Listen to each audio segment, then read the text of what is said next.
Good afternoon. My name is Fayaz Mansoor. I'm from the Maldives. So I don't know how many have you heard about the Maldives or been to Maldives? Anyone been to Maldives? I know a couple of people have been to Maldives. Yeah, I met a couple of people. Um, oh, there you one. I think there's one other one there. I don't know. Oh, you're the big. Oh, good.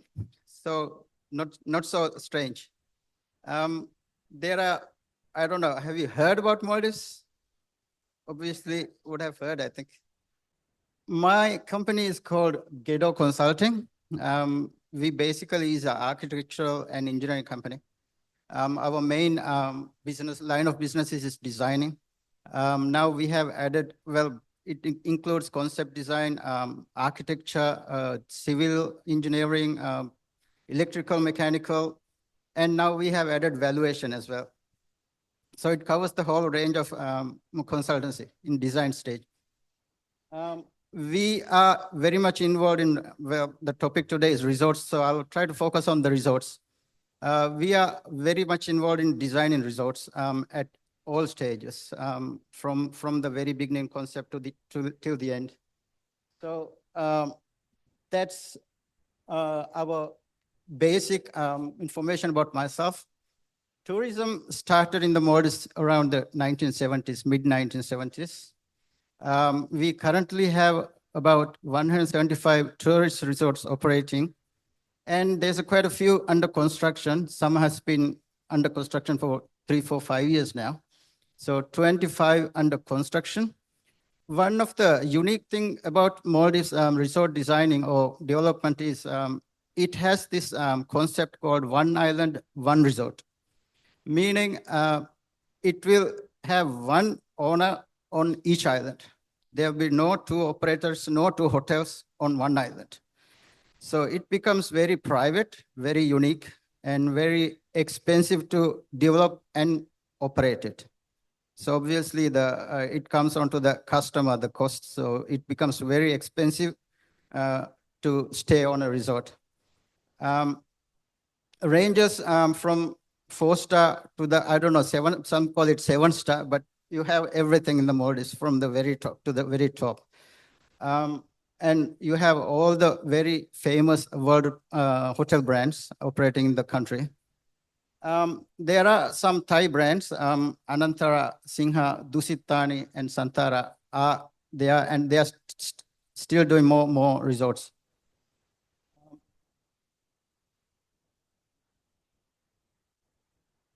Resort development in the Maldives is what normally the process starts with the government announcing some islands, vacant islands for development. So they'll earmark these islands for resort developments. And then they tender it out. So whoever puts the highest bid will win that island to develop and operate. The acquisition cost, which you have to pay for the government, depends on the size of the island and the location. And it can vary from 2 million to 8 million upfront you have to pay to the government. Then only they will award the island. In Maldives, the foreign companies or foreigners will not be able to own any land. So it's always local. So, but you can lease it for long term, like 50 years, and you can easily extend it if once the lease is expired. Design, like I just explained, design and construction, it takes a very long time, especially when big brands get involved in the development in the design stage. It can take, even the design stage can go up to 1 year without, just nothing started on the site even. It can go that long. It's especially when these big brands involved, it takes a long time. Just to give you an idea of how this resource islands works. For example, this one here, I just put it for an example. This island is roughly about 2 to 3 hectares, probably 3 hectares. But on that island, you'll have everything. You have your own power generation, you have your desalination, sewage treatment, solar, everything will be on that island. And then you have all the water wheelers. All the power or everything is connected. It's a quite complicated design and development thing. So all the staff will be staying on the island. They won't be going unless they get a leave or something. They'll be staying on the island. So all the staff facilities, all the their entertainment, their food, everything is provided by the operator. So it's a different way of doing, I think.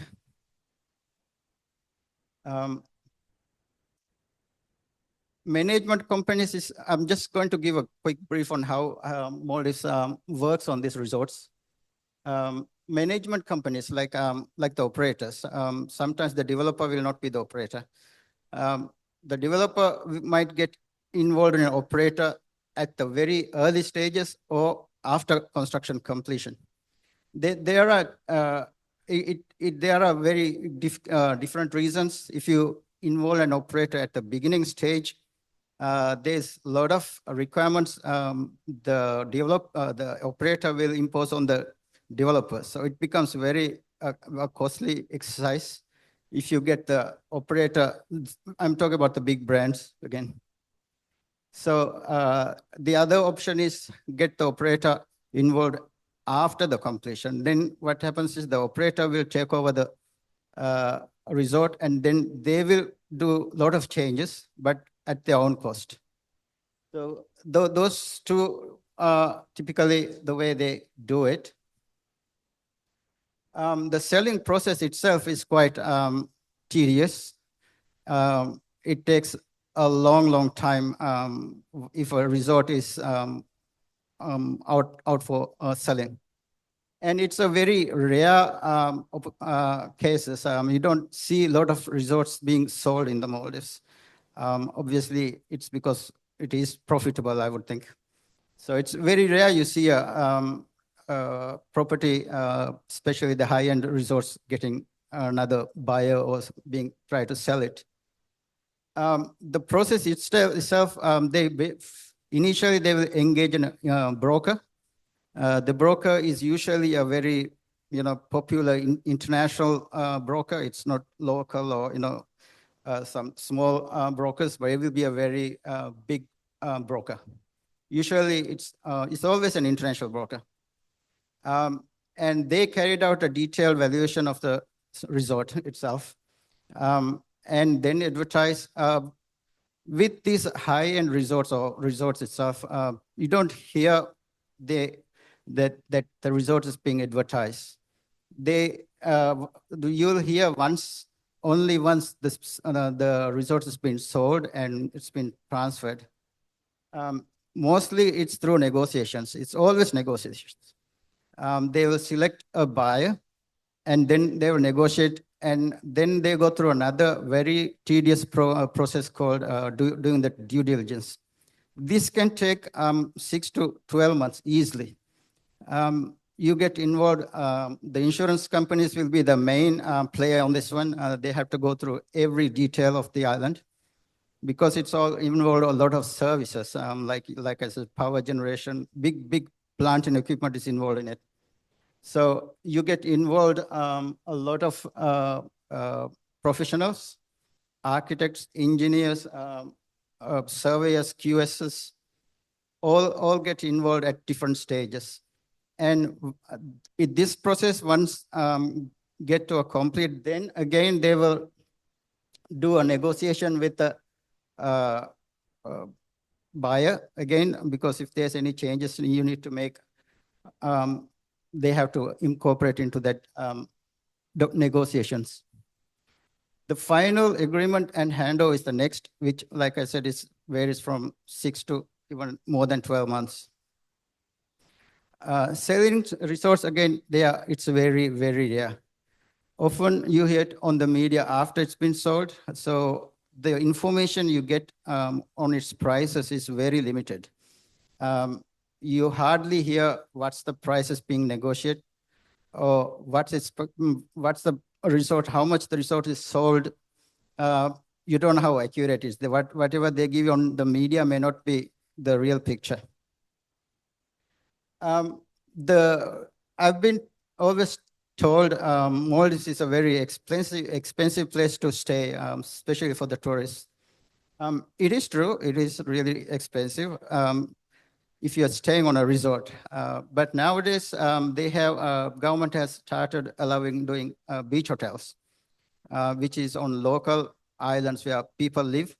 Resorts, what happens with the resorts is it's a separate private island. There's no people living on it except for the staff. But now they have started a new development called beach hotels or guest houses. They get developed and they sell it at much lower rate. So there are affordable options available now. So if you think it's still expensive, no, it's not that expensive anymore. I myself runs about a 32-room beach hotel with a scuba dive facility and a water sports facility. So I know how the costing is done. It's very affordable now. And basically pretty much all these low budget airlines go to Maldives. You name it, Air Asia, Fly Dubai, everything. So you can get cheaper flights to go to Maldives now.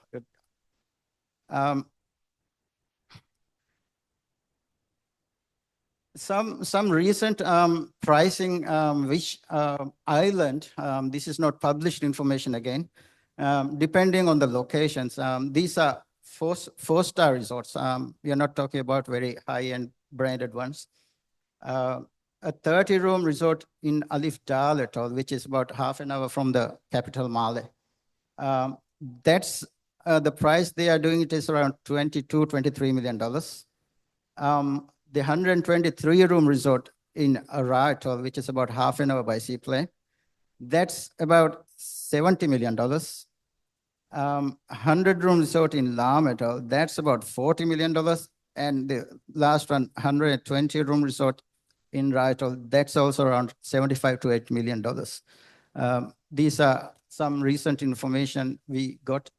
But when you talked about the higher real top 5-star brands, you're talking over $200-300 million as a value. These are like, it will have only 100 or 150 rooms in it.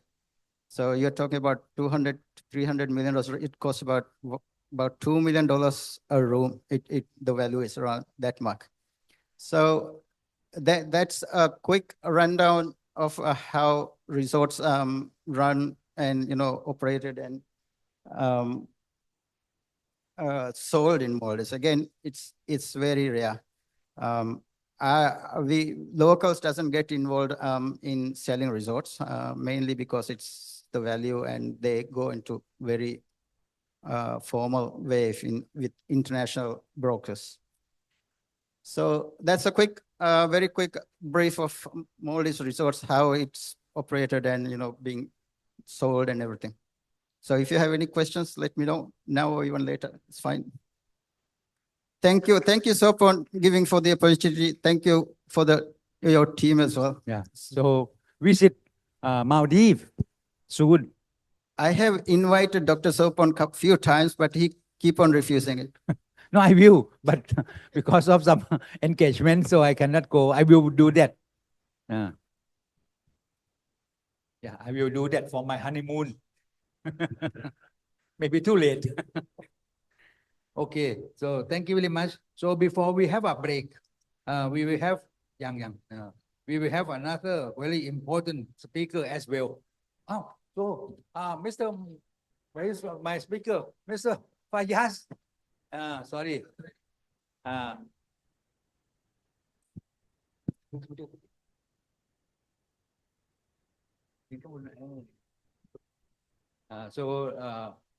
Fayaz, give a big hand.